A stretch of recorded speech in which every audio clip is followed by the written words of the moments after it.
నెలకి 50,000 నుండి 60,000 ఆదాయం రన్ టైలర్ యాప్లో ఆర్డర్ కంప్లీట్ చేసి పేమెంట్ పొందండి. ప్రభుజీ, శ్రీకృష్ణాష్టమి వస్తోంది, జన్మాష్టమి. అంటే మీరు తప్ప ఇంకెవరు బాగా చెప్పలేరేమో అని నా అభిప్రాయం. మీ మాటల్లో ఒక్కసారి ఆ విశిష్టత గురించి తెలియజేయండి. కృష్ణం వందే జగద్గురుం వసుదేవ వసుతం దేవం కంసచారూఢమర్దనం దేవకీ పరమానందం కృష్ణం వందే జగద్గురు. భగవంతుడు యొక్క అన్నిటికంటే ప్రేమ కృపని కానీ మనం అనుభవించాలి అని అనుకుంటే భగవంతుడి యొక్క అవతారాన్ని చూడాలి. భగవంతుడు ఎంత కృపతో మనకి నచ్చిన, మనందరికీ పిల్లలంటే ఇష్టం కదండి, పిల్లలు ఏం చేసినా మనకు నచ్చుతుంది. అరే వీళ్ళందరికీ పిల్లలు ఏం చేసినా నచ్చుతుంది కదా, నేను కూడా ఒక పిల్లవాడిలా వస్తాను అని కృష్ణుడు పిల్లవాడిగా వచ్చి ఎన్ని లీలలు చేశాడండి. కృష్ణ లీలలు వింటూనే మన మనసు అలా కృష్ణుడి లోపల లయం అయిపోతూ ఉంటుంది. ఆ కృష్ణ లీలల్లో తన్మయత్వం పొందుతూ ఉంటాం. మనం కూడా చిన్నపిల్లలం అయిపోతాం ప్రభుజీ. ఆ కృష్ణుడు తన లీలలు చేసి ఈ ప్రపంచంలో అందరినీ ముగ్ధ మనోహరాన్ని చేయడానికి వచ్చిన రోజే శ్రీకృష్ణ జన్మాష్టమి. అటువంటి జన్మాష్టమి రోజు మనం అత్యంత కృతజ్ఞతాభావంతో భగవంతుని ఆరాధన చేయాలి.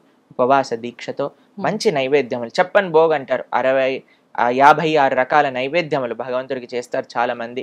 వివిధ రకాల స్వీట్లు చేసి భగవంతుడికి తులసితో అభిషేకం చేసి చక్కగా అలంకరణ చేసి అర్చన చేసి నివేదన, ఆరతి, తర్వాత పిల్లలందరినీ కృష్ణుడిలాగా అలంకరణ చేస్తారు, ఉట్టి కొట్టిస్తారు, పాదాలు వేస్తారు. ఆ రోజే పెద్ద ఉత్సవం అండి. ప్రొద్దున నుంచి రాత్రి దాకా ఆలయానికి వెళ్ళటం, దర్శనం చేసుకోవటం, గోసేవ చేసుకోవటం. చాలా అద్భుతమైన రోజు శ్రీకృష్ణ జన్మాష్టమి.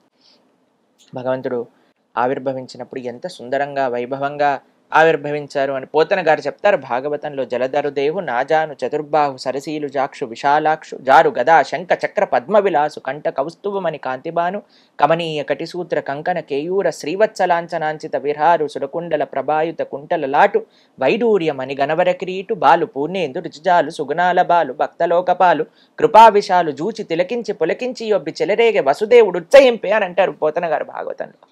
అంత ఉత్సవంగా కృష్ణుడు ఆవిర్భవించారట. అటువంటి ఎక్కడా లేదేంటి ప్రభుజీ మీకు? ఆ స్వామిని పలికిస్తే మనం పలుకుతాం, స్వామి మర్చిపోయారనుకో మనం కూడా మర్చిపోతాం. ఇదే శరణాగతి అంటే, స్వామి నేను ఇక్కడికి వచ్చి కూర్చున్నాను, నువ్వేం పలికిస్తే అది పలుకుతాం. అందరికి మంచి చేసేవి పలికించు అని ప్రార్థన చేసి కూర్చుంటాం కాబట్టి ఆ స్వామి ఏది పలికిస్తే అది పలుకుతాం. ఇంత గొప్ప ఉత్సవాన్ని మనం ఎంతో వైభవంగా కృష్ణ జన్మాష్టమి చేసుకోవాలి. కృష్ణుడి లోకానికి అందించిన గీత, కృష్ణుడి లోకానికి అందించిన లీలలు మహా అద్భుతమైనవి. కాబట్టి మీరందరూ చక్కగా శ్రీకృష్ణ జన్మాష్టమి చేసుకొని ఆ భగవంతుడి యొక్క పరిపూర్ణ కృపా కటాక్షాలు మీ అందరిపైన ఉండాలని ప్రార్థన చేస్తూ కృష్ణం వందే జగద్గురుం. హరే కృష్ణ. ప్రభుజీ, మనకు శ్రావణ మాసం ఆల్రెడీ ప్రారంభం అయిపోయింది. శ్రావణ మాసం అనగానే శుభకార్యాలు, చాలా రకాల, ఆ నెలంతా ఒక పండగ వాతావరణం. ఆ విశిష్టత గురించి తెలియజేయండి. శ్రావణ మాసంలో వరలక్ష్మి వ్రతం చేస్తూ ఉంటారు అందరూ. లక్ష్మీదేవి యొక్క కృపా కటాక్షాలు మొత్తం మన పైన వచ్చేయాలి. కానీ ఒక విషయం ఆలోచించండి, ఆ లక్ష్మీదేవి ఏం చేస్తుంది? నారాయణుడి యొక్క పాదసేవ చేస్తుంది. కాబట్టి మన గోలు లక్ష్మీదేవిని ప్రార్థన చేయటంలో నారాయణుడి యొక్క సేవ మనకు కావాలి అని మనం భావన చేస్తూ ప్రార్థన చేస్తే, ఎందుకంటే ఇప్పుడు భర్త ఉన్న చోటే భార్య ఉండాలి అని అనుకుంటాం. కాబట్టి ఎక్కడైతే నారాయణుడు ఉంటాడో, ఎక్కడైతే నారాయణ భక్తి ఉంటుందో అక్కడే లక్ష్మీదేవి ఆనందంగా ఉంటుంది. ఇప్పుడు లంకలో కూడా సీతమ్మ ఉంది, ఆనందంగా ఉందా? ఆనందంగా ఉందా లంకలో సీతమ్మ? రాముడితో పాటు ఉంటే ఆనందంగానే ఉంటుంది. లంకలో సీతమ్మ లేదు, ఉందా లేదా? ఉంది కానీ బాధపడతారు. అవును. కాబట్టి మన దగ్గర డబ్బులు ఉండటం ముఖ్యం కాదండి. ఆ లక్ష్మి, డబ్బులు అంటే లక్ష్మీ స్వరూపం కదా, నారాయణుడితో ఉండటం. నారాయణుడితో ఉండటం అంటే భగవంతుడి యొక్క సేవలో ఉండటం అనేది ముఖ్యం. కాబట్టి శ్రావణ మాసంలో మీరు చేసే ప్రతి ఆరాధనలో ఒకటే ప్రార్థన చేయండి, అమ్మా నీ యొక్క అనుగ్రహం ఎంత వీలైతే అంత, కోట్లు లక్షలు లక్షల కోట్లు ఎంతైతే అందిస్తావో మొత్తం ధార్మిక సేవలో నేను పెడతావు అని ఒక ఆశ్వాసన లక్ష్మీదేవికి ఇవ్వాలి. అప్పుడు బ్రహ్మాండంగా కురిపిస్తుంది ఆవిడ. మనం చేయాల్సింది ఒక సంకల్పమే. సంకల్పం, ధర్మం కోసం, దైవం కోసం మనం సేవ చేస్తాం. ప్రభుజీ, ధ్యానం చేస్తే చాలా మంచిదని అంటుంటారు. నిజంగా ధ్యానం చేస్తే అంత మంచిదా? ఎందుకు చేయాలి అసలు ధ్యానం? మనకి మనసుని నిగ్రహించడం. ఇప్పుడు మనసు ఏం చేస్తుందంటే అండి, వాయోరివ సుదుష్కరం అని భగవద్గీతలో అర్జునుడు కృష్ణుడికి చెప్తారు. మనసుని నిగ్రహించడం అనేది చాలా కష్టమైన విషయం. ఇప్పుడు చూడండి, ఒక్క నిమిషంలో మన ఇద్దరం మాట్లాడుకుంటున్నట్టే ఉంటుంది, కానీ మనసు అలా రౌండ్ తిప్పేసి వచ్చేస్తుంది అనమాట. కరెక్ట్. మేము మాట్లాడే లోపల అన్ని ప్రదేశాలు వెళ్ళిపోయి నెక్స్ట్ ఏంటి, ఎల్లుండి ఏంటి, పోయిన సంవత్సరం ఏంటి, వచ్చే సంవత్సరం ఏంటి అన్ని తిరిగేసి వచ్చేస్తుంది. అంతే. అంత కెపాసిటీ మనసుకుంది. మనసుని నిగ్రహించడం అనేది ఎందుకు, ఒక పిల్లవాడు అల్లరి చేస్తున్నాడు అనుకోండి, అటు వెళ్తున్నాడు ఇటు వెళ్తున్నాడు ఏడుస్తున్నాడు అంటే అమ్మ ఏం చేస్తుంది, ఒక బొమ్మ తెచ్చి చేతిలో పెడుతుంది. ఎప్పుడైతే బొమ్మ చేతిలో పట్టుకుంటాడో దాంతో ఆడుకుంటూ కూర్చుంటాడు. అలా మన మనస్సు యొక్క తత్వం ఏంటి అంటే ఇటు పరిగెత్తా అటు పరిగెత్తా, దీని గురించి ఆలోచించా, అక్కర్లేని విషయాలని నెత్తిపైన తెచ్చుకొని ఇది నా కష్టాలు, ఇది నేనే ఉద్ధరించాల్సింది అని అనవసరమైన విషయాలన్నీ మన మనసు మన పైన వేసుకుంటుంటుంది. దీన్ని ఎలా ఆపటం అంటే, ఒక చిన్న పిల్లవాడికి ఎలా అయితే మనస్తత్వమో మనసు కూడా అదే మనస్తత్వం. కాబట్టి మనసుకు ఒకటి ఇవ్వాలి. మీకు ఒక విషయం చెప్తాను. ఒక పిల్లవాడు తపస్సు చేశాడు అనమాట. ఒక యోగి వచ్చాడు ఆ మార్గంలో వెళ్తూ ఉంటే. ఆ యోగిని అన్నారు, అయ్యా నేను ఇంత తపస్సు చేశాను కదా, నాకు ఏదో ఒకటి వరంగా ఇవ్వు అని అంటే, ఆ యోగి సరే అయ్యా తదాస్తు, నువ్వు ఏం అడిగినా ఇస్తాను, నాకు ఒక జీనీ కావాలి అని అడిగాడు. జీనీ అంటే ఒక ఆత్మ లాంటిది అనమాట. అంటే మనం ఏం చెప్పినా చేసేది అనమాట.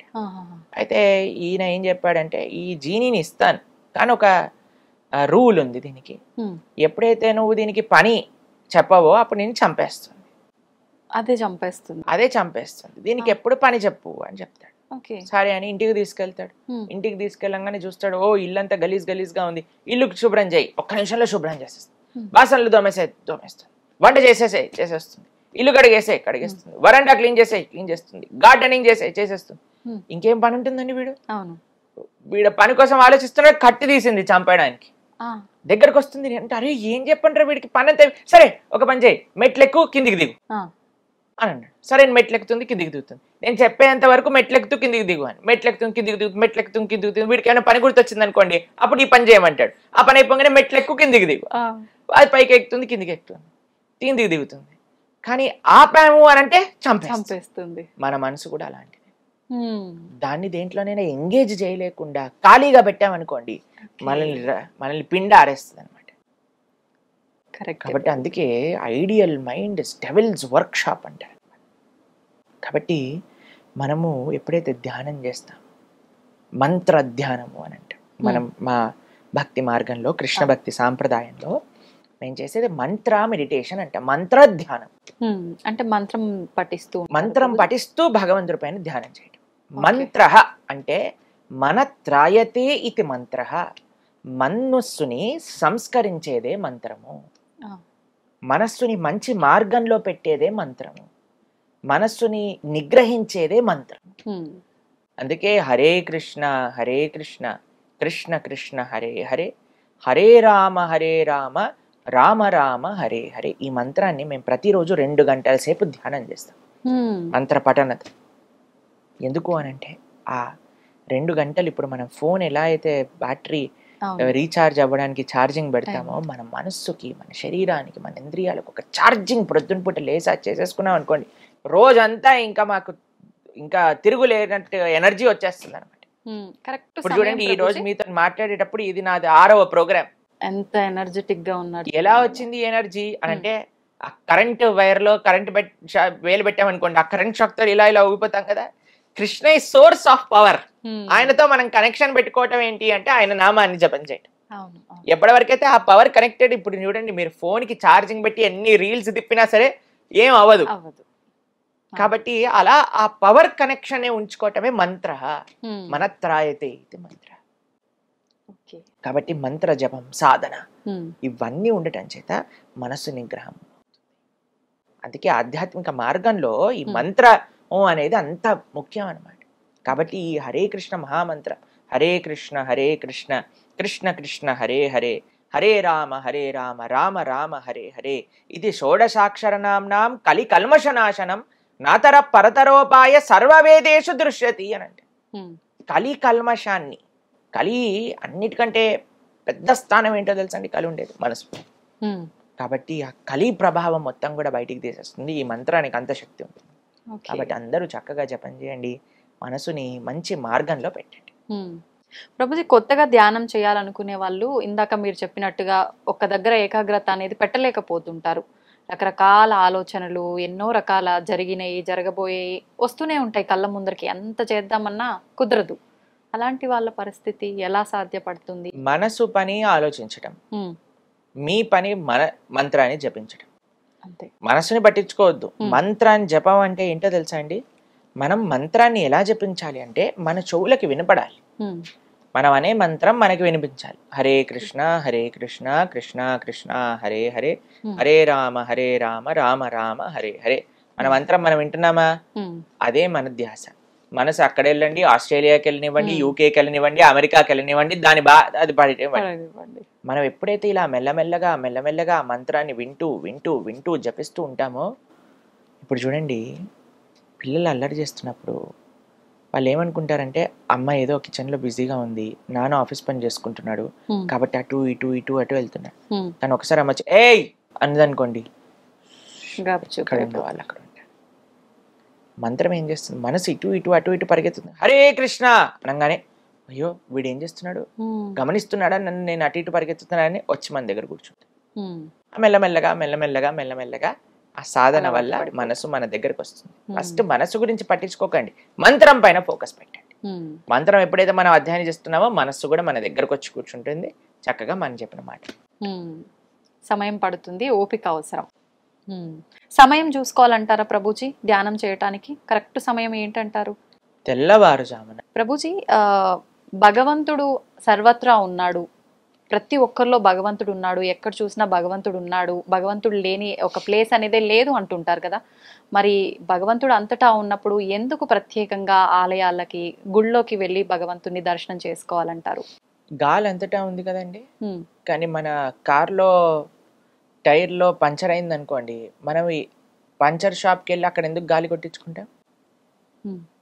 గాలి అంతటా ఉంది, గాలి కొట్టించుకుంటారా మీరు ఎప్పుడైనా వెహికల్లో? ఇక్కడ నుంచి గాలి ఇలా పట్టుకొని లోపలికి పంపించచ్చు కదా. సాధ్యపడదు కదా. ఎందుకు సాధ్యపడదు? గాలి అంతటా ఉంది కదా. అవును, సాధ్యపడదు. భగవంతుడు కూడా అంతటా ఉన్నాడు. గాలి షాప్ లో ఎలా అయితే ఎయిర్ కాన్సన్ట్రేటెడ్ గా ఒక దగ్గర ఉంటుంది కాబట్టి అది ఈజీగా మనం పెనిట్రేట్ అవుతుంది. భగవంతుడు సర్వత్రా ఉన్న ఆ తత్వము ఆలయ విగ్రహం రూపంలో ఒక కాన్సన్ట్రేటింగ్ గా స్వామి స్వయంగా ఆ రూపంలో అక్కడ కొలువై ఉన్నారు. ఈజీగా యాక్సెసబుల్ మనకి దేవాలయంలో భగవంతుడు. ఎలా అయితే ఇప్పుడు హైడ్రోజన్ ఉంది, ఆక్సిజన్ ఉంది. ఇప్పుడు మనకి నీళ్లు, నాకు ఇప్పుడు దాహం వేస్తుంది అనుకోండి, ఆక్సిజన్ హైడ్రోజన్ రెండు కలిపి ఇప్పుడు నీళ్ళు తెచ్చి నోట్లో పోసుకున్నాను అనుకోండి, అవుతుందా?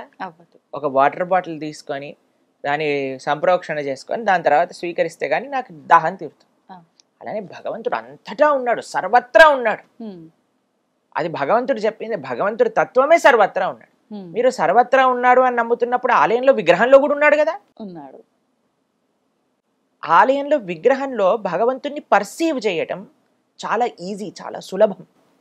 అందుకోసం మనం ఆలయానికి వెళ్ళి ఎప్పుడైతే ఆ స్వామి యొక్క రూపాన్ని, ఆ స్వామి యొక్క దర్శనాన్ని, స్వామి యొక్క సేవలను మనం ఆస్వాదన చేస్తామో, ఇప్పుడు కనిపించేదే చూడలేకపోతే, కనిపించేదే ఆస్వాదించకపోతే కనిపించింది ఏం చూస్తామండి?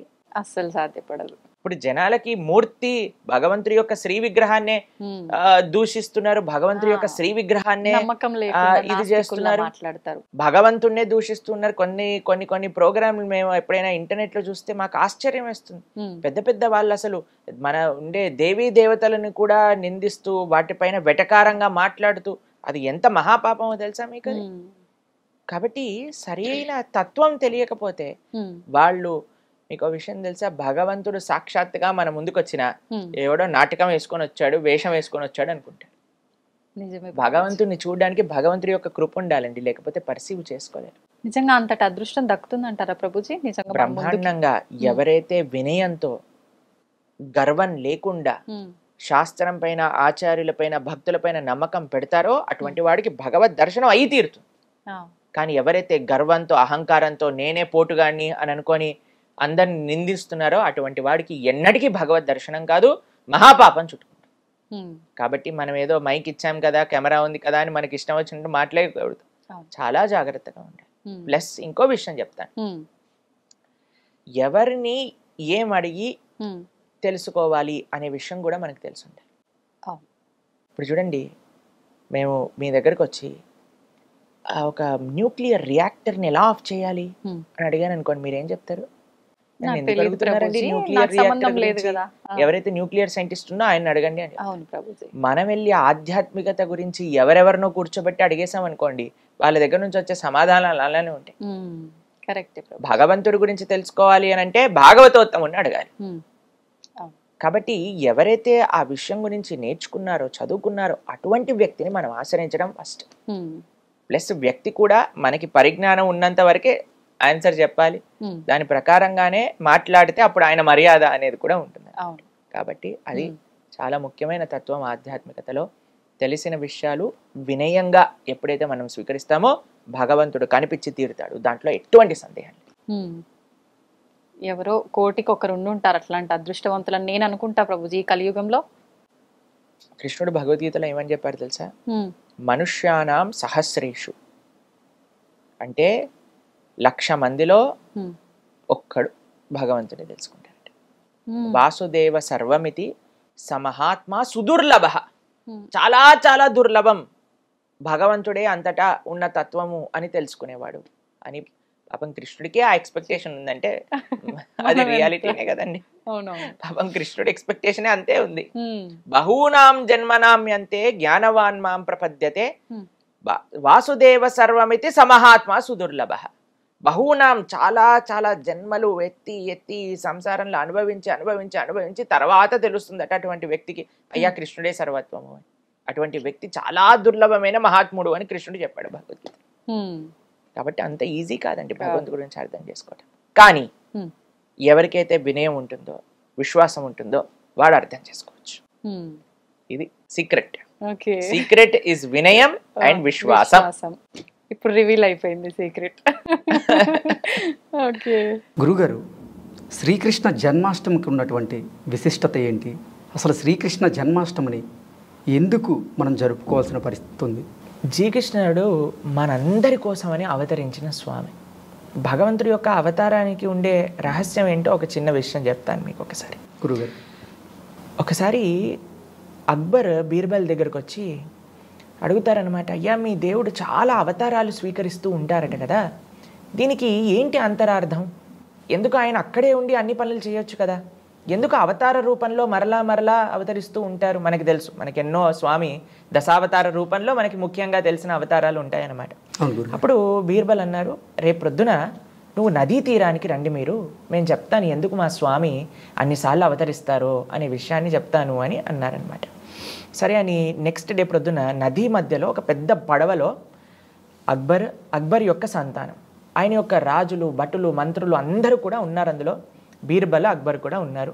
సరే అని ఆ బోట్ నది మధ్యలోకి వెళ్ళింది. అంత లోపల బీర్బల్ ఏం చేశారు, అక్బర్ యొక్క పిల్లవాడిని తీసి నదిలో పడేశారనమాట. పడేయంగానే ఇంతమంది భటులు ఉన్నారు, ఇంతమంది మంత్రులు ఉన్నారు, ఇంతమంది ఉన్నా సరే అక్బర్ తనంతట తాను నదిలో దూకి ఆ పిల్లవాడిని కాపాడేసి బయటికి తీసుకొచ్చారు. తీసుకొచ్చేసరికి బీర్బల్ని అడుగుతారు, ఏం చేసావు నువ్వు, పిల్లవాడిని ఎందుకు పడేశావు అని అంటే, అయ్యా నీకు ఒక విషయం అడుగుతాను, ఇంతమంది సేవకులు ఉన్నా సరే మీరే ఎందుకు దుంకారు నీళ్ళల్లోకి అంటే, నా పిల్లవాడు నేను కాపాడుకుంటా, నేను ఎవరిపైనా కూడా ఫేత్ పెట్టలేను ఈ విషయంలో అని అన్నారు. అందుకే అండి స్వామి మరలా ఈ ప్రపంచంలోకి ఎందుకు అవతరిస్తారు అని అంటే, మనం కూడా ఈ సంసారం అనే సాగరంలో పడిపోయాం అనమాట. మనల్ని బయటికి తీసి కాపాడడానికి భగవంతుడు మరలా అవతరిస్తూ ఉంటారు. ఆయనే సంరక్షించాలి, ఎందుకంటే మనందరం కూడా భగవంతుడి యొక్క సంతానం కాబట్టి. ఇప్పుడు మీరు ఎప్పుడైనా ఎగ్జిబిషన్లో కానీ ఏదైనా జాతరలో కానీ చూసారనుకోండి, పిల్లలు తప్పిపోతూ ఉంటారు. అప్పుడు తల్లిదండ్రులు ఎంత తపన పడతారండి. అలానే మనందరం కూడా ఈ ప్రపంచంలో అటు ఇటు తప్పిపోయిన పిల్లలమే అనమాట. కాబట్టి స్వామి మరలా అవతరిస్తూ మనల్ని ఎలా సంరక్షించాలి, తన లీలలు చేసి మన మనస్సుని తన పైన ఎలా లగ్నం చేయించుకోవాలి అని ప్రయత్నిస్తూ ఉంటారు. కాబట్టి అంత కష్టపడిన వాళ్ళకి మేము ఒక చిన్న విషయం చెప్తాను. ఒకసారి మా ఆశ్రమంలో ఒక చిన్న పిల్లవాడు వచ్చాడు. నేను దర్శనం చేస్తూ వెనకాల తిరగగానే హరే కృష్ణ ప్రభుజీ అని అన్నారనమాట.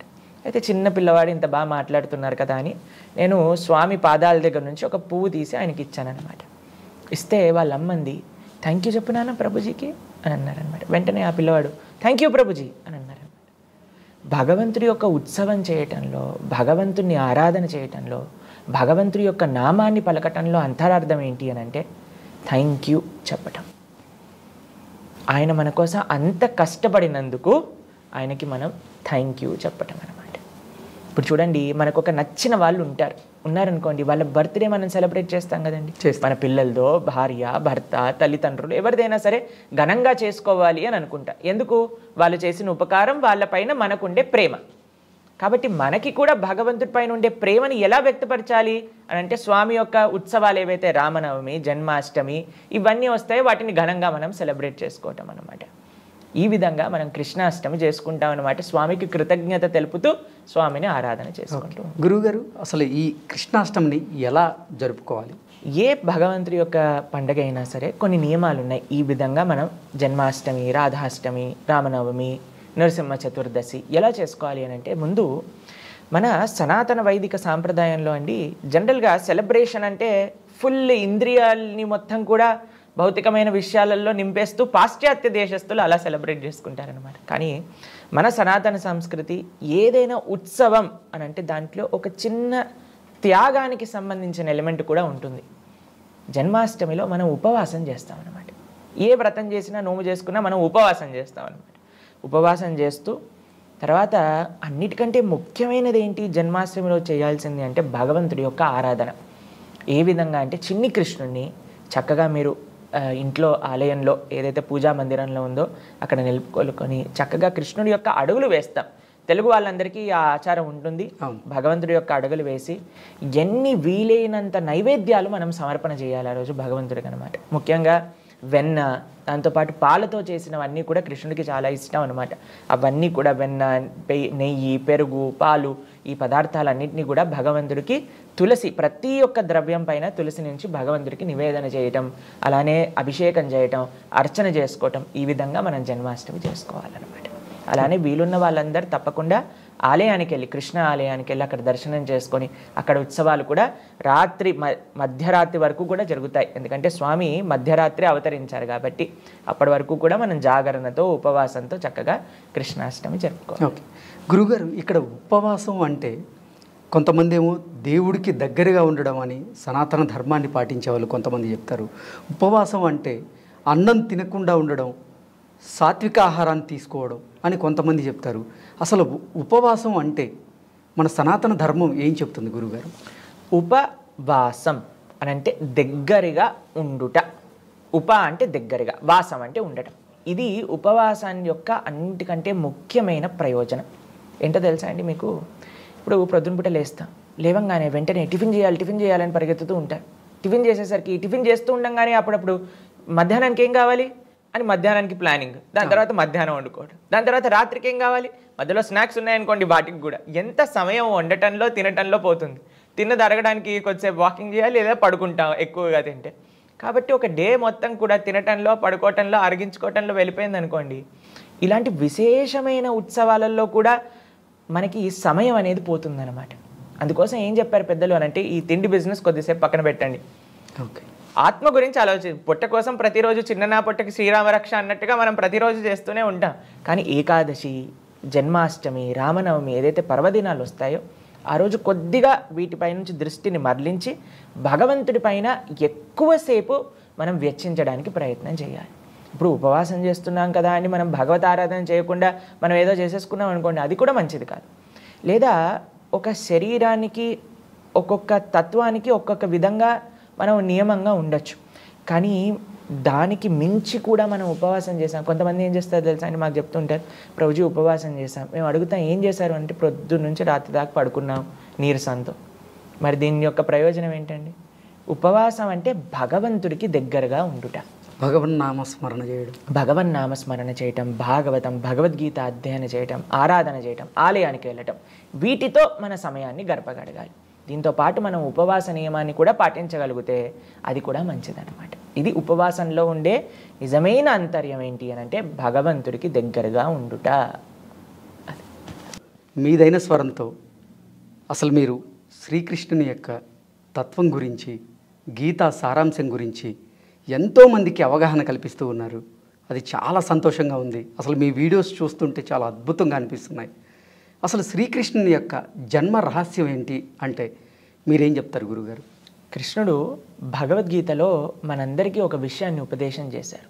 జన్మ కర్మ చ మే దివ్యం ఏవం యో వేత్తి తత్వతః తత్వాదేహ పునర్జన్మ నైతి మామేతి. సో అర్జున, ఎవరైతే భగవంతుడి యొక్క జన్మ రహస్యాన్ని, భగవంతుడి యొక్క లీలలో ఉండే తత్వాన్ని తెలుసుకుంటారో అటువంటి వాళ్ళకి మళ్ళీ పునర్జన్మ అంటూ ఉండదటండి. అంత విశేషం భగవంతుడి యొక్క రహస్యాన్ని తెలుసుకోవటం. మనందరం కూడా ఏమంటారు, వీళ్ళు పుట్టారండి మా ఇంట్లో అని అంటారు. కానీ భగవంతుడు పుట్టలేదు, భగవంతుడు ఆవిర్భవించారు, భగవంతుడు ఉదయించారు. మీరు చూసారనుకోండి, సూర్యుడు ప్రతిరోజు కూడా తూర్పు దిశ బయటకు వచ్చేసరికి అరే ఈరోజు పుట్టాడు సూర్యుడు అంటామా? ఏమంటాం? ఆవిర్భవించారు, ఉదయించారు అని అంటారు.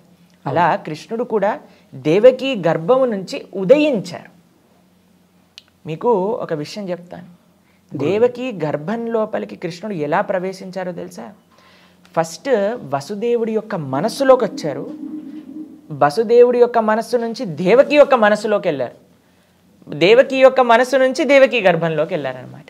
కానీ ఈ భౌతికంలో ఉండే ఒక స్త్రీ పురుష సంబంధంతో భగవంతుడు ఆ యొక్క కలయిక ద్వారా జన్మించిన వారు కాదండి, పూర్తి ఆధ్యాత్మికం. సరే, ఆయన గర్భంలో ఉన్నప్పుడు బ్రహ్మాది దేవతలందరూ కూడా వచ్చి గర్భంలోనే భగవంతుడికి స్తుతి చేయటం ప్రారంభం చేశారనమాట. అది భాగవతంలో గర్భస్తుతి అనే పేరుతో మనకి కనిపిస్తుంది. ఓకే. య బ్రహ్మ వరుణేంద్ర రుద్ర మరుత శృణ్వంతి దివ్యైస్తవై. అందరు దేవతలు కూడా గర్భంలోకి ప్రవేశించి అద్భుతమైన స్తోత్రములు భగవంతుడికి గర్భంలో ఉన్నప్పుడే ప్రార్థన చేశారనమాట. ఎందుకంటే స్వామి యొక్క అవతార రహస్యం ఏంటి అని అంటే ఈ ధర్మాన్ని కాపాడటం, దుష్టులని శిక్షించటం. యదా యదాహి ధర్మస్య గ్లానిర్భవతి భారత. కాబట్టి భూమిదేవి వెళ్ళి బ్రహ్మగారికి ప్రార్థన చేస్తుంది, అయ్యా ఈ భూమిపైన అధర్మం చాలా పెరిగిపోయింది, ఎలాగైనా సరే ఆ స్వామిని అవతరింపజేయండి అని అడుగుతుంది అనమాట. మీకు ఒక చిన్న ఉదాహరణ చెప్తాను. ఒక భార్యాభర్తలు ఇద్దరికి పెళ్ళయింది. భర్త పని చేయడానికి అమెరికాకి వెళ్ళాడు అనుకోండి. చాలా కాలంకి ఇంటికి తిరిగి రాకపోయారనుకోండి, కొద్దిగా బాధేస్తుంది. ఎప్పుడు వస్తాడు మా హస్బెండ్ అని వెయిట్ చేస్తూ ఉంటారు. అలా భూమిదేవి ఎప్పుడు వెయిట్ చేస్తూ ఉంటుందన్నమాట, స్వామి ఎప్పుడు అవతరిస్తారు తన యొక్క లోకంలో అని. ఎందుకంటే భూమిదేవి భగవంతుడి యొక్క భార్య. అయితే ఆవిడ ఎప్పుడు కూడా అనుకుంటుంది ఎప్పుడు అవతరిస్తారు అని. అందుకే మరలా ఆవిడ వెళ్ళి ప్రార్థన చేయటం, భగవంతుడు ఆవిడ కోసం అవతరిస్తూ ఉండటం అనమాట ఈ ప్రపంచంలో. త్రేతాయుగంలో రాముడిగా, ద్వాపర యుగంలో కృష్ణుడిగా, అలా మరలా అవతారాలన్నీ స్వీకరిస్తూ ఆయన లీలలు చేస్తూ ఉంటారు. అయితే భూమిదేవికి చాలా కష్టం వచ్చిందనమాట. ఏంటి ఆ కష్టం అంటే అండి, మనం ఎంత పెద్ద బిల్డింగ్లు కట్టినా, ఎంత భూమి లోపలికి తవ్వినా సరే ఆవిడికి ఏం బాధ అవ్వదండి. భూమిదేవి యొక్క బాధ ఏంటి అని అంటే ఎప్పుడైతే మానవుడు ధర్మాన్ని వదిలేసి అధర్మాన్ని ఆచరిస్తారో అది ఆవిడికి బాధ. మనం ఒక 100 ఫ్లోర్లు బిల్డింగ్ కట్టినా సరే ఆవిడికి భారం అనిపించదు. కానీ అధర్మ మార్గంలో నడుస్తున్న ఒక చిన్న జీవుడైనా సరే ఆవిడికి చాలా భారం అనిపిస్తుంది అనమాట. కాబట్టి ఈ భారాన్ని తొలగించి మంచిగా అందరినీ కూడా సంరక్షించి మంచి మార్గంలో పెట్టడానికి కృష్ణుడి యొక్క అవతారం. ఈ అవతారంలో అండి మీరు ఎప్పుడైనా చిన్న పిల్లవాడు పుట్టేటప్పుడు చూసారా ఏం చేస్తారు? బయటికి రాగానే ఏడుస్తారు. అవును, ఏడవాలి, లేకపోతే సంథింగ్ ఇస్ రాంగ్ అని డాక్టర్స్ అంటారు అనమాట. కానీ కృష్ణుడు పుట్టినప్పుడు జలధరుదేహు నాజాను చతుర్బాహు సరసీలుజాక్షు విశాలాక్షు జారు గదా శంఖ చక్ర పద్మ విలాసు కంఠ కౌస్తువమణి కాంతిబాను కమనీయ కటిసూత్ర కంకణ కేయూర శ్రీవత్సలాంఛనాంచిత విహారు సులకుండల ప్రభాయుత కుంటలలాటు వైఢూర్యమణి గణవర కిరీటు. పట్టు పీతాంబరం కట్టుకొని 4 హస్తాలతో శంఖచక్ర గదా పద్మాలు ధరించి కౌస్తువ మణి పెట్టుకొని వైజయంతి మాల వేసుకొని అవతరించారనమాట గర్భం నుంచి. కాబట్టి ఇది సామాన్యమైన మానవ జన్మ కాదు, ఇది సాక్షాత్తుగా భగవత్ అవతారము అని అంటారు. పుట్టంగానే అమ్మ నీ పేరు ఇది, నాన్నగారు మీరు మీ పూర్వజన్మలో మీరు ఇలా ఉన్నారు, నా కోసం ప్రార్థన చేసి నన్ను శిశువుగా కోరుకున్నారు కాబట్టి నేను మీకు అవతరించా అని చెప్పారు. ఎవరేం చెప్తారా అండి మానవుడిలా? కాబట్టి అది మానవుడికి భగవంతుడికి ఉండే వ్యత్యాసం అనమాట. వెంటనే అవతరించారు, తండ్రి గారికి చెప్పారు నన్ను తీసుకెళ్ళి బృందావనంలో వదిలిపెట్టేయండి అని. ఆయన తీసుకెళ్ళి ఆయనను బృందావనంలో వదిలిపెట్టేశారనమాట. ఇది భగవంతుడి యొక్క విలక్షణమైన అవతార రహస్యం. ఓకే గురుగారు, ధన్యవాదాలు.